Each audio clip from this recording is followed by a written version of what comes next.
Well, as you know, Tom, I love to go on long hikes. Really long hikes. Really long hikes. And recently I ran into a guy who was just incredulous about how much water I carry on these long hikes. You gotta carry a ton of water. Yeah. So I drink a lot. And he was like, man, you need to get one of these super ultra lightweight water filters so that you can refill your water as you go rather than carrying all that heavy water with you. You carry all the water from the get-go. like a gallon or two. You don't bring a filter with you? No, I don't. That's a lot of, that is, I'm incredulous too. I mean, as a person who another person who loves the outdoors, I mean, look at that picture right there, Mark. Like, oh, you see what that is in the bottom blue thing there? right there? Yeah, what's that blue thing, Mark? Is that a water filter? That's a water filter. Okay. I guess I need one. Maybe I'll get one for Christmas if my family's watching this, maybe. Hint, hint. Hint, hint, yeah. Hold on, aren't we supposed to be talking about getting rid of stuff today, not accumulating? We'll get there. Okay, we will get there, yeah. So we're talking about, through the next several weeks at Christmas time, letting go of some stuff, letting go of the stuff that weighs us down, all the stuff that we carry along with us, so that we can be free to live a different kind of life, an abundant life that God has for us this Christmas. Yeah, so we hope over the next several weeks, Tom, that we're going to become more aware that as we travel through life, well, it's amazing how much of the wrong kind of stuff we can accumulate. Yeah. We can accumulate hurts, we can accumulate junk, we can accumulate discontentment that just builds and grows over time and holds us back, leads to all sorts of problems. Yeah. So today we're starting this new series called Travel Light, where we're going to talk about reducing stuff, literally stuff in our lives today. Yes. And over the next several weeks, we'll talk about letting go of distractions. We'll talk about letting go of bitterness. We'll talk about letting go of control. And I'll be preaching to myself that week for sure. And today we're talking about letting go of literal stuff. Like we all have too much stuff, literally, like things, and that's weighing us down. So here's the key thought for today. It's better to have less of what doesn't matter and more of what does matter. Say that aloud with me. It's better to have less of what doesn't matter and more of what does matter. The problem is that our culture screams everything that's the opposite of that statement. And the roots of this problem, well, they go way back. They go all the way back to the beginning of the Bible, all the way back to the first book of the Bible, the story of Genesis, where we have the creation of human beings. And God creates Adam, and Adam is good, but sees that he's alone. It's not good. Adam can't find anything in the refrigerator, and so God creates Eve, and they're this perfect partnership with each other, and they glorify God together. Did God create Eve to fill the refrigerator? No, it's because the man can't get by on his own. So Adam and Eve live in this paradise, and they have everything that they could ever want, except for this one tree. There's one tree that they're not supposed to have. And the serpent comes along and says, listen, did God really say you can't have this one thing? And it's in that very moment that we have the seed of this impulse of accumulation, that what we don't have is what we want. Yeah, what we have never seems to be enough. You may have blessings from God, but what you don't have, well, that's what you need, right? What you don't have is what you need to be happy. That's what you don't have is what you need to be fulfilled. What you don't have, well, that's what you need to be complete. And I didn't learn this from my parents, but I definitely learned it from the culture around me. More is always better. Oh yeah, if $1 is good, then $2 is better. If one vacation is good, then 2 vacations is better. If one car is good, then 2 cars is better. And if one computer monitor is good, then 2 is better, and 3 is absolutely the best. 3 is the best, huh? Sometimes, though, more is not always better. Have you ever had an experience with that, Tom? Yeah, when Sarah and I moved from Petoskey to Durham, North Carolina to go attend seminary, we kept our house in Petoskey because we were renting it out to somebody. And then when we moved here to Lansing, we were living the dream. We had 2 houses. We had the downstate house, the parsonage here that the church owns that we live in, and we had our house up north in Petoskey, a resort community. It was awesome, except that it wasn't, because it was super stressful to take care of 2 houses, to have our attention split between 2 different places. And when I'd go up there on vacation, I'd look at the house and I'd see all the things that needed to get done. And I had to manage these 2 different spaces. And it ended up just being more stress than we wanted. So we sold the house, our stress went down, and our financial margin greatly expanded. More is not always better. No, it's not. So we have a question for you. Where have you experienced that more is not always better? Let's talk about that.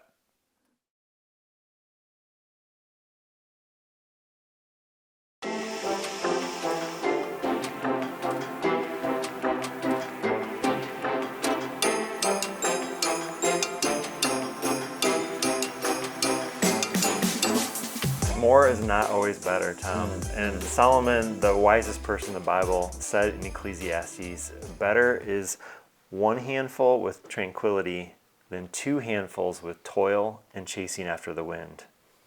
Solomon says that it's better to have just 1 handful, literally, than having 2 handfuls, like 1 handful with peace and joy and comfort and tranquility than 2 handfuls with a bunch of stuff.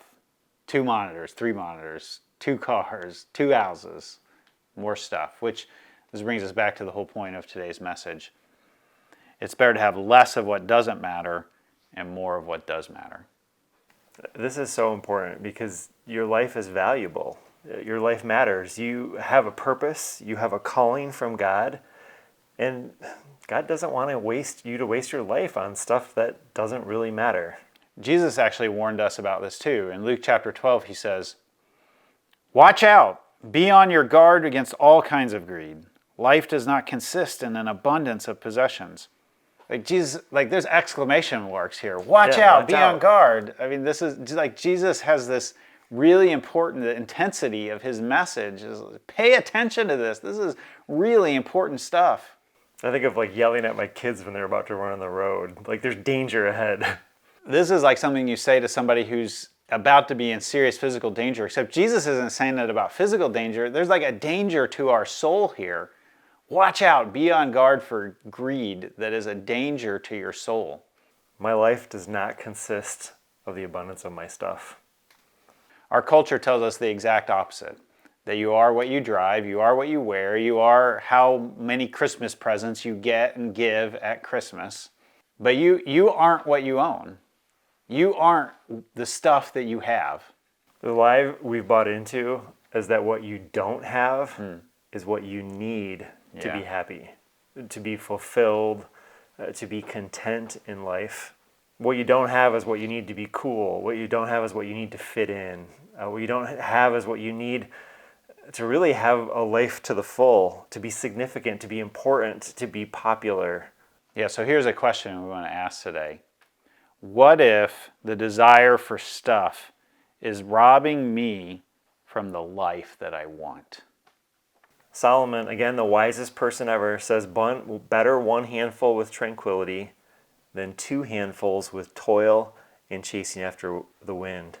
And this is the perfect time to talk about this because our Christmas shopping is in full swing. Maybe you already got an early start on Christmas shopping because you were worried about supply chain issues this year and whether the stuff you want to buy is available or not. But today we want to think and act differently when it comes to our stuff. We want a better way that leads to life to the full.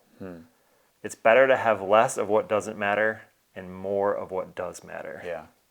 So Mark, what we want to do today is give people some tips, 3 tips for what we're calling 1 handful living. 1 handful with peace and joy and tranquility rather than 2 handfuls with stuff and the accumulation. So are you ready? I'm ready. Let's do it. All right, here's the first one. Throw out. Throw it out. Mark, when we look at the stuff that most of us have, it's ridiculous. It is ridiculous. Like it is filling up our closets to overflowing. It's packed in our garage. We can't even put our car in the garage anymore. We're renting space outside our house to keep our stuff. This is just crazy. We need people to throw away like your life depended on it. And actually, some of us, this has gone like it's pathological. We're into the hoarding, and your life literally depends on it. But most of us, we've got to think about this as if our life depended on it because our stuff is ruling us. This goes way beyond decluttering. This is de-owning some of the stuff that we have. Yeah, I would argue all day long that owning less is better than organizing more. Yeah. Owning less is better than organizing more. Absolutely. Your life does not consist of your stuff. So there's this guy in the New Testament that Jesus comes across, and he's a guy of goodwill. He comes to Jesus, and Jesus actually is impressed and has a genuine love for him. And the guy says, well, what do I need to do to inherit the kingdom of God? And Jesus says, well, what does the Bible say? And he says, well, love God with everything you've got and love your neighbor as yourself. And Jesus says, you've answered correctly. And he says, well, what else do I need to do? And Jesus says, well, if you want to be perfect, then sell all your stuff and give it to the poor and follow me. And it's interesting that Jesus is saying, like, if you want to have perfect love, if you want your love to be perfected, then this is what you need to do. And I think what ends up happening, this is what's so sad, this guy has so much stuff that it ends up owning him rather than the other way around. And he walks away from Jesus at that point. He thinks more of what doesn't matter is what's going to make his life joyful rather than more of what does matter. Yeah, the young man is so into his stuff that the story concludes in Matthew. When the young man heard this, what Jesus said, he went away sad because he had great wealth. All right, so I think it's helpful to kind of take a moment to pause here, because it could sound like we're all about like not doing anything, gift giving, not accumulating anything at Christmas. And that's not what we're trying to say right now. Yeah. Those are all good. God's a generous God. We give gifts at Christmas because we've been given the greatest gift in Jesus. And those can all be good things, but they're not good things when your stuff ends up owning you. When you end up having to have something to find joy in life. That's what we're trying to talk or speak against right now. That's what we're trying to warn people from giving into the accumulation of stuff that it owns you, it owns your soul. Yeah, there's a void that each of us has within us, and one of the temptations we all face is to fill that void with stuff. And there's no amount of stuff that will fill that void. It's a spiritual void, and the only thing that can fill it is the goodness of God and God's grace. Yeah. So why do we hold on to that stuff so much? What is it that keeps us from letting go of it, Mark? Well, I think there are two reasons, at least two reasons, probably more, why we don't get rid of stuff. And the first reason, I think, is fear. Okay. Fear. We're afraid that we might need an item in the future. And this is sort of a scarcity mindset. I think it's something that we all wrestle with. It's not really a bad impulse to save something for a later date. So, we think, well, I might need this someday. Yeah. Or, somewhere down the road, this could be useful. And the problem with that is really what it's showing is a lack of trust in God. Now, I'm not talking about the stuff that we regularly need, like the really essential parts of life. But the thing that we set aside, well, maybe I'll need it later. We're not trusting God in that moment, that when that later time comes, that God will provide a way for us to have that thing. And so we give in to fear and we hang on to our stuff instead of letting go of our stuff. Yeah. So hanging on to stuff because of fear, that's convicting, Mark. What's the other reason that we tend to hang on to our stuff? Well, another reason that we don't let go of stuff or get rid of stuff is sentiment. In other words, this was my first award when I was 4 years old. I got to hang on to it. Yeah, congratulations. Exactly. This is my kids' first artwork that they did when they were in preschool, and then this is their artwork in kindergarten, and this is the 17th picture that they did when they were in 5th grade. Picasso. Got to hang on to this. Yes. Here's every single report card ever. We hang on to every single one, and the problem here is that geniuses. We take an object and we equate it with a person that we know or that we care about. And I think it's really helpful here, some of the advice from Marie Kondo. This comes from The Life-Changing Magic of Tidying Up. She says that when it comes to a sentimental object, thank God for that object. Yeah. Thank God for that person and how it reminds you of them, and then release it to someone else. Release it to someone else. So it could be that you take that award that you won in first grade and you thank God for it, and then you release it to the garbage man so that the garbage man can be blessed by it. Okay. I wondered when Marie Kondo was going to come up. She's like the queen of this getting rid of space, right? Yeah, well, sometimes we need help to get rid of, to let go of our stuff. Several years ago when we were doing a message similar to this, I was working through this myself, and in my closet were the shoes that I got married in, and I hadn't worn them in a decade and a half. They're just gathering dust. So I brought them in for the message. I said, hey, these are the shoes I got married in. I'm ready to let them go. If you would like these shoes, I want to bless you with them today. Somebody came up afterwards, handed them the shoes. I got rid of something that I was hanging on to because of sentiment, and I blessed somebody else with those pair of shoes that they liked. I really like this idea of thanking God for something and then giving it away to bless somebody else. It's a great idea. It's a great idea. I think that's so important for not letting stuff weigh us down. Remember, it's important to have less of what doesn't matter and more of what does matter. Or as Solomon says, better one handful of tranquility and 2 handfuls with toil and chasing after the wind. So we get there by throwing stuff out, and that's the first step, getting rid of some stuff. Stop holding on to it.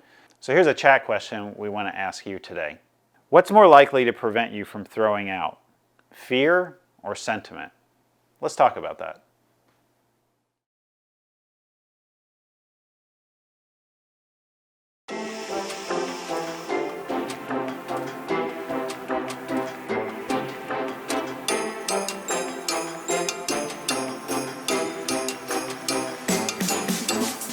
So Tom, the first way of one handful living is to throw out. We're not going to give in to fear and sentiment. What's the second way? Yeah, so the second thing we're going to do is we're going to buy less. Get rid of some stuff we have, and we're going to stop the pipeline into our house. Probably would have been good to talk about this months ago, because Black Friday is past, Cyber Monday is past. all the craziness of that weekend, which doesn't feel quite as crazy as it used to be, but it's still crazy. There's a reason why it's called retail therapy. You know, there's something satisfying about buying something, at least in the short term. You get a sort of quick hit, like a serotonin hit in your brain. You feel like you're in control of something. You have this physical thing that you can hold, but none of that lasts. It comes and it goes. It's here and it's gone. And it breeds in us this appetite that what we don't have is what we need to be satisfied, to be happy, to be joyful, to be whoever it is we think we need to be. I love what the psalmist says in Psalm 119. We're going back to Psalm 119. Yeah. We just finished this series on that, but there's so much good stuff there. And the psalmist says in Psalm 119 about this temptation, turn my heart toward your statutes and not toward selfish gain. Turn my eyes away from worthless things. Preserve my life according to your word. I love how here the psalmist envisions this life where we're so full of the goodness of God. We're so filled with God's presence that we're not as tempted to go and buy more stuff. Mm-hmm. We don't need things to define who we are because Jesus has already defined who we are. Yeah. So one of the ways we've tried to live this out as a family is to choose experiences over stuff, experiences together in particular over... I love that phrase, experiences over stuff. Yeah. And I remember one of the times we first did this, it was Christmas, several Christmases ago, where we gave the boys the option. They could have a gift for Christmas, a thing, or they could go skiing with me and Mom. And Micah chose the skiing, and Sam chose the stuff. And on the morning that Micah and I were leaving to go skiing, Sam was in tears. And through this, like, all of his slobber and crying, he choked out, "Will I ever get to choose again?" That's a good question. Yeah, next year you'll get to choose again. So next Christmas comes around, we say, do you want to go skiing with the family or do you want stuff? And both of them chose skiing with the family. So we went as a family. It was great. And we actually, because this is up north where Sarah's parents live, there's thrift stores that have used ski equipment. We bought full set of gear for everybody for like $20. It was crazy how cheap it was. We went to Boyne Highlands where the bunny hill is free. So we spent maybe $50 for the day for our whole family to go skiing. For an experience that you won't forget. Yeah. And I thought when I was asking Sam if it was okay to tell this story that he wouldn't even remember what the gift was that first year. Yeah. He surprised me. He actually did remember the gift. Still remembered it? I couldn't believe it. Yeah, I think their little brains have less to remember than ours do. But I didn't remember it. And yet he still was glad that he's continued to choose the experience, the time with family, the new skill over the thing. He doesn't have any regrets over making that change. How about you, Mark? Do you guys have a similar story like that? Well, speaking of experiences over things, I asked my kids, Drew and Kate, I said, what has been a highlight of our family over the past year? Mm-hmm. And both of them immediately went to our vacation this past summer to the Porcupine Mountains. Yeah. Into the experiences that we had on that trip. So they immediately talked about how we went cliff jumping off of cliffs at Black Rocks into Lake Superior. Whoa. They talked about how we went to an old copper mine and we rappelled down a mine shaft. That's intense. Those are kind of the intense things. But they also talked about like hiking in the Porkies and staying at our cabin together at night and playing euchre as a family. And even the simple stuff like just driving in the car on the way up there and back were memories that they shared. Those were all experiences and not stuff. Yeah. So good. That leads us to ask of all of you this question for discussion. When have you valued experiences over stuff? Let's discuss that.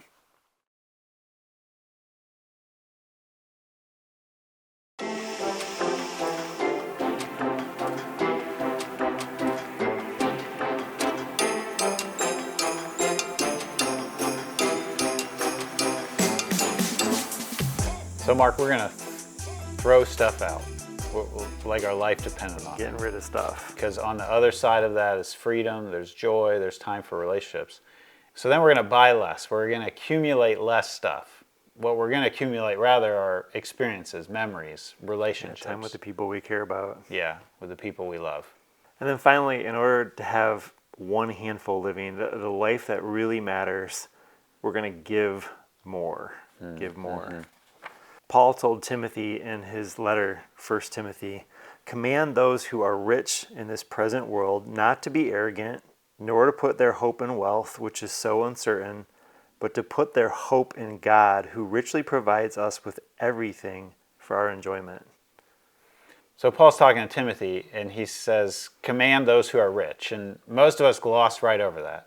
I do myself, We don't consider ourselves as people who are rich, but let's pause on that for a minute. Let's ask the question of who is rich. I think most of us would say, well, I know somebody over there who's rich.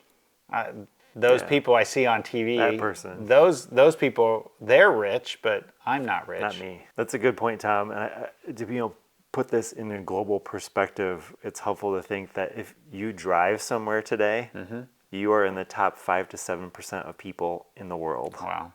If you eat 3 meals a day, or if you have the option to eat 3 meals a day, then you're in the top 40% of the global population. Wow. Let's face it, we're rich. We're rich. We are rich. Paul is talking about us, about you, about me, in all likelihood, 99% of the people who are watching this right now. So this verse is written to us, and Paul writes to Timothy, command those who are rich. That's us.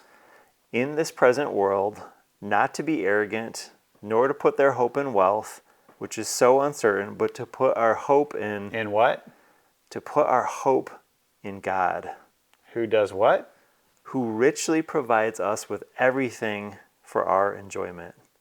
God provides us with everything for our enjoyment. I love that point. We don't need to feel guilty about being blessed. We don't need to feel guilty about the blessings that God has given us. God has provided those things richly for our enjoyment. So we don't have to feel guilty if we have nice stuff. We just don't let that nice stuff own us. Notice that Paul doesn't tell Timothy to buy more stuff, to add clear labels on your Rubbermaid panels, to declutter that closet or add some more stuff to your garage, or go out and buy some storage so that you can get that stuff out of your living room and into the storage unit. I mean, he doesn't say anything. He doesn't say, click the buy now button, and click it again, and click it again. Like, these are just, don't accumulate stuff, is what Paul's saying here. This is actually what he says. Command them, that's strong language to Timothy. Command them to do good, to be rich in good deeds, and to be generous and willing to share. In this way, they will lay up treasure for themselves as a firm foundation for the coming age, so that they may take hold of the life that is truly life. Your life does not consist in the abundance of your stuff. When you are living as a blessing to others, you're going to be blessed yourself. And that's a life that's truly life. It's less of what doesn't matter, and it's more of what does matter. There's some great gifts that you could receive at Christmas. I mean, I would love to have a big, new, nice 4-person tent. That'd be pretty sweet. Heck, let's go big. Let's get a tent like this. There we go. That's glamping, I think, more than camping. Yes, that's pretty fancy. My guess is, Mark, that you got your eye on some hiking equipment. Yeah, like maybe a new water filter. Maybe a water filter. Cut down on the weight of that water. Yes. But getting stuff stories, those aren't the stories that tug at your heart. They're not the emotional stories. I mean, I got some dry sacks recently for canoeing, and it was nice. Kept my stuff dry. Dry sacks. But I haven't cried about it. No, I don't think anyone would. The stuff that we get isn't what makes Christmas Christmas. It's not. There are keeping stuff stories, but those aren't the emotional stories. We don't say, oh, it's so meaningful. I was going to give to Sycamore Creek's Christmas offering this year, but I decided not to do that. You know, instead, I took my whole family and we went out to Applebee's for a meal. We fancy like Applebee's on a date night. I'm so glad that I spent that money on myself. Well, that's not, we don't say that. We don't say things like, well, I got an extra refrigerator and now I have this extra refrigerator, and, you know, I know that there's this single mom who could use a refrigerator, but, you know, we took that refrigerator and we put it in our garage so we'd have a beverage refrigerator, and half the time we forget about it. Those aren't inspiring stories. Those aren't amazing emotional stories. They aren't touch your heart stories. So do you have a touch your heart story? I just heard one recently at Thanksgiving, at our Thanksgiving meal. My brother and sister-in-law were sharing a story where they decided they wanted to help out one of their neighbors. And so they went around their house and they just collected every bit of cash they could find. They emptied out their wallets, they looked through drawers, like they got as much money together as they could get, and they put it in an envelope and sealed it, and they went over to their neighbor's house. And as they were handing the envelope to their neighbor, and the neighbor was saying, thank you so much, the neighbor was talking about how much they were short that month. And without knowing it, that was the exact amount in the envelope. Wow. They hadn't, you know, it wasn't an amount rounded to the nearest $5 or $10 or whatever. It was just literally any money they had, and it was the exact amount that that person needed. That's a touch your heart story. Yeah. Like keeping stuff stories, they don't do it. So giving changes the receiver. Yeah. And it changes the giver as well. It changes the giver. Yeah, both of those. Both get blessed in the process. And what we try to do every Christmas is give people an opportunity to experience that through our annual Christmas offering challenge. The annual Christmas offering goes towards 3 things: our compassion missions, our local missions, and our global missions. And each year we give you a challenge along with that offering. And the challenge is this: it's to give away as much as you spend on Christmas. Wow. Whoa, that's a big challenge, Mark. How exactly does that work for people? Well, it is a big challenge. And so the challenge is to take whatever you would spend on Christmas presents, on parties, on traveling, on all the things that go along with Christmas, and to give away that same amount. Now, some people can do that. They can just increase their Christmas budget and do that accordingly. But for most of us, if we're going to live into that challenge, we're going to have to back off a little bit on how much we spend on Christmas so that we can give a little bit more this Christmas. So people can give to the Christmas offering through December and even into 2022. In fact, there's some people who set up recurring gifts throughout the whole year.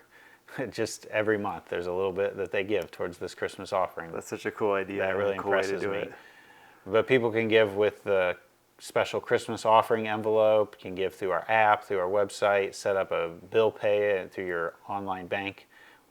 There's a lot of different ways that you can do this, but whatever it is, take intentional time to reflect on how you can live into that challenge.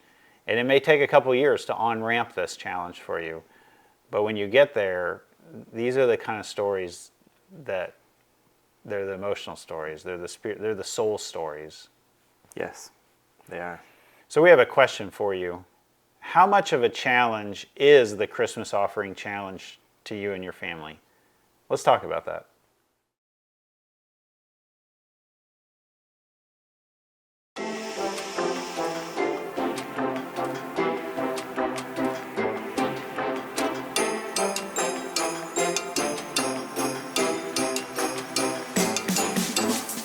This is all part of one handful living, life to the full living. Yeah. And it comes from throwing out, it comes from buying less, and it comes from giving more. Mm-hmm. So for this Christmas, Mark, we want people to have less of what doesn't matter and more of what does matter. Let me say that again. Less of what doesn't matter and more of what does matter. That's so important for us. So here's some tough questions to close with. Is your Christmas about accumulating stuff here on earth that you can lose? Mm-hmm. Or is your Christmas about accumulating treasure in heaven that you can't lose? Yeah. Traveling light, it's going to involve some throwing out. It's going to involve some really spending and getting less, and it's going to involve some giving away more. But we don't want your life to be defined by stuff that holds you back. This Christmas, we're traveling light. And this is what we want you to hear. We are letting go of stuff. And why are we doing that, Tom? Because it's better to have less of what doesn't matter and more of what does matter. We're going to close with our scripture from Ecclesiastes. Will you read this at home along with me? Better one handful with tranquility than two handfuls with toil and chasing after the wind.